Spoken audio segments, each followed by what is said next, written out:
ಇವತ್ತು ನಾವು ಕಲಿಯೋಣ ಯಾವುದೇ ನಂಬರ್ನ 10%, 20%, 25% ಆ್ಯಂಡ್ 50% ಮತ್ತು 75% ಹೆಂಗೆ ತೆಗಿಯೋದು ಅಂತ.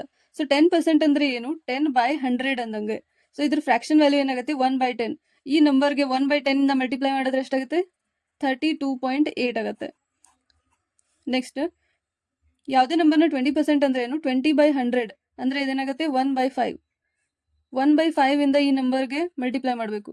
328 1/5 ಅಂದರೆ 5 ಒಂದ್ಲೆ 5 6 30, 5 5 25 ಮತ್ತು 5 6 30, 65.6 ಇದರ ಆನ್ಸರ್ ಆಗುತ್ತೆ. ಯಾವುದೇ ನಂಬರ್ನ 25% ತೆಗಿಬೇಕಂದ್ರೆ 25 ಅಂದರೆ 25/100 ಮೀನ್ಸ್ 1/4. ಇದ್ರ ಫ್ರಾಕ್ಷನ್ ವ್ಯಾಲ್ಯೂ 1/4. ಇದಕ್ಕೆ ಇಂಟು 1/4 ಮಾಡಬೇಕು. 25% ಅಂದರೆ 1/4 ಮಾಡಬೇಕು.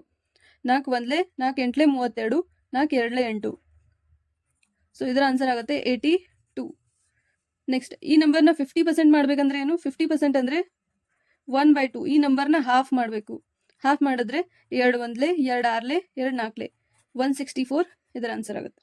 ನೆಕ್ಸ್ಟ್, ಯಾವುದೇ ನಂಬರ್ನ 75%. ಇಲ್ಲಿ ನಾವು 25% ಅಂದರೆ 1/4. 25ನ 3 ಪಟ್ಟು ಎಷ್ಟಿದೆ? 75 ಇದೆ. ಅಂದರೆ 25 ಇಂಟು 3 75 ಇದೆ. ಅಂದರೆ ಇದರದ್ದು ಫ್ರಾಕ್ಷನ್ ವ್ಯಾಲ್ಯೂ ಏನಾಗುತ್ತೆ? 3/4.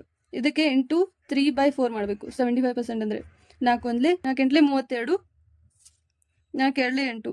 ಮತ್ತು ಇದಕ್ಕೆ 3 ಇಂದ ಮಲ್ಟಿಪ್ಲೈ ಮಾಡಿದ್ರೆ 3 2 6, 3 8 24, 246.